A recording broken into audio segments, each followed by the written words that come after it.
ఇవాళ పక్కనే ఉన్న డిప్యూటీ సీఎం కావచ్చు, ఇక్కడ ఉన్న ఈ ఇద్దరు మంత్రులు కావచ్చు, రేపు ఖమ్మం కార్పొరేషన్ మీద పడతారు. వాళ్ళకి అర్థమైపోయింది సినిమా. మొన్న మీరు పంచాయతీ ఎన్నికల్లో ట్రైలర్ చూపెట్టేసరికి భయపడ్డారు. మా తమ్ముడు ఆర్మీ రవి అనే ఒక పిల్లగాడు ఉంటాడు. ఎక్కడున్నాడు ఆయన? ఎక్కడున్నా నిలబడి తమ్ముడులా చేయలేపు. ఆర్మీ రవి అనే ఒక తమ్ముడు ఉంటాడు. ఎక్కడ ఉన్నాడు? శుద్ధవాగు సర్పంచ్ గారు. సరే ఉన్నాడు, ఎక్కడ ఉన్నాడు? ఆ తమ్ముడికి నిజంగా నేను అభినందనలు చెప్తా ఉన్నా. నేను ఒక్కడికే చెప్తున్నా, ఏమనుకోవద్దు, చాలా మంది పోరాటం చేసిన వాళ్ళు ఉన్నారు. కానీ తమ్ముడు మీద కేసులు పెట్టి జైలుకు పంపించాడు పొంగులేటి. పంపించాలని ప్రయత్నం చేస్తే ఆ తమ్ముడు మొన్న వాళ్ళ ఊరిలో సర్పంచ్ పోటీ చేసి ఎన్ని ఓట్లతో గెలిచిండు? 135 ఓట్ల మెజారిటీతో పొంగులేటి అహంకారం మీద చావు దెబ్బ కొట్టి గెలిచొచ్చాడు. చిన్న గ్రామ పంచాయతీలో 135 ఓట్ల మెజారిటీ. వాళ్ళకి సినిమా అర్థమైపోయింది. మేజర్ గ్రామ పంచాయతీలు మనం గెలిచాం. ఉన్న ఒకే ఒక రూరల్ మండలంలో 25 ఉన్నాయనుకుంటా గ్రామ పంచాయతీ. 25 37 ఉంటే అక్కడ కూడా 3వ వంతు సీట్లు మనం గెలుచుకున్నాం. అట్లాగే మన బ్రహ్మాండంగా పాలేరు నియోజకవర్గంలో 4000 తేడాకు వచ్చేసినాం. సత్తుపల్లిలో కూడా మంచి సీట్లు కూడా సాధించుకున్నాం. పెద్ద ఎత్తున అక్కడ కూడా మనకి మంచి రిజల్ట్స్ వచ్చినాయి. సత్తుపల్లిలో దాదాపు 42 పంచాయతీలు అక్కడ కూడా గెలుచుకున్నాం.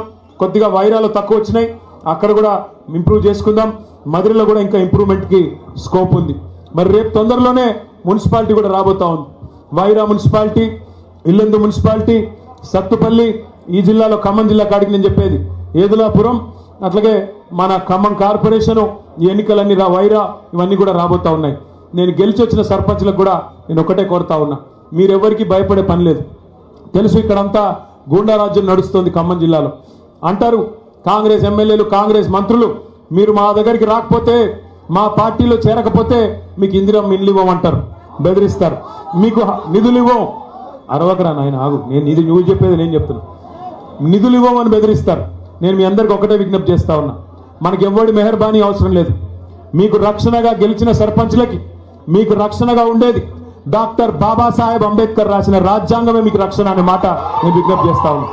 రాజ్యాంగంలో అంబేద్కర్ గారు స్పష్టంగా రాశారు, భారతదేశంలో 5 అంచెల్లో ప్రభుత్వాలు ఉంటాయి.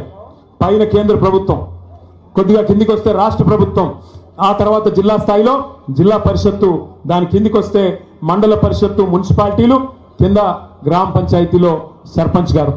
గ్రామ పంచాయతీ సర్పంచ్ పవర్ ఏంటి అంటే, రాష్ట్రానికి ముఖ్యమంత్రి ఎట్లానో అట్లాగే గ్రామ పంచాయతీకి సర్పంచ్ కూడా అదే పవర్ ఉంటుంది.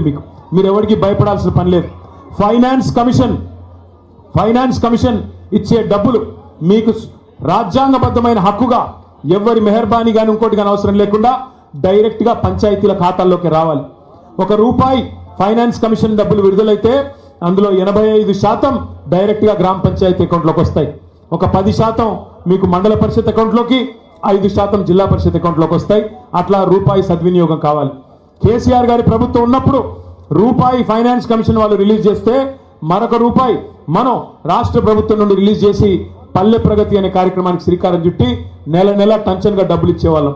అందుకే భారతదేశంలో ఉత్తమ పంచాయతీలు ఎక్కడున్నాయి టాప్ 20 అని తీస్తే 20కి 20 కూడా మన తెలంగాణలో ఉన్నాయని చెప్పి కేసీఆర్ గారి ప్రభుత్వంలో ఆనాడు కేంద్ర ప్రభుత్వం కూడా అవార్డులు ఇచ్చింది. భారతదేశంలో ఎక్కడ ఏ రాష్ట్రంలో ప్రతి గ్రామానికి ట్రాక్టర్, ప్రతి గ్రామానికి ట్యాంకరు, ప్రతి ఊర్లో ఒక వాటర్ ట్యాంకు, ప్రతి ఇంటి ముందు నల్ల, ప్రతి ఊర్లో ఒక డంపింగ్ యార్డు, ప్రతి ఊర్లో ఒక వైకుంఠధామం, ఇట్లాంటి అద్భుతమైన కార్యక్రమాలు భారతదేశంలో ఎవరు చేయలేదు. హరితహారం లాంటి కార్యక్రమం భారతదేశంలో ఎక్కడా చేయలేదు. అందుకే కేసీఆర్ గారి నాయకత్వంలో అటు పల్లెలు బాగు చేసుకున్నాం, ఇటు పట్టణాలు బాగు చేసుకున్నాం, సర్వత్రా అభివృద్ధి సాధించాం. కానీ ప్రజలు ఒక ఒరవడిలో మీరేమనుకున్నారంటే, ఖమ్మం జిల్లా వాళ్ళు చాలా మంది, నేను చెప్పేది నిజమా కాదా చెప్పండి, నేను చెప్పేది నిజమా కాదా ఒకసారి ఆలోచించి చెప్పండి. ఏమనుకున్నారు మీరంటే, పోతే గీతే మా ఒక్క ఎమ్మెల్యే పోతాడు, కేసీఆర్ గారు అయితే ఉంటారు కదా అనుకున్నారు. అవునా? అనుకున్నారు? నిజమేనా? పోతే మా ఎమ్మెల్యే పోతాడేమో, కేసీఆర్ గారు అయితే ఉంటారు అనుకున్నారా? అట్లా మీరు కొద్దిగా అరుపులు తగ్గిస్తే నేను మాట్లాడతాను. అట్లా అన్ని నియోజకవర్గాల వాళ్ళు అనుకున్నారు మీ జిల్లాలో. అందుకే ఏమైంది, అన్ని సీట్లు పోయింది. దయచేసి ఈసారి అట్లాంటి తప్పు చేయబాకండి. ఒకసారి బీ ఫార్మ్ ఇచ్చిన తర్వాత కారు గుర్తు మీద ఎవరైనా అభ్యర్థి మున్సిపల్ ఎన్నిక కావచ్చు, జిల్లా పరిషత్ ఎన్నిక కావచ్చు, శాసనసభ ఎన్నిక కావచ్చు, పార్లమెంట్ ఎన్నిక కావచ్చు, గల్లీ టు ఢిల్లీ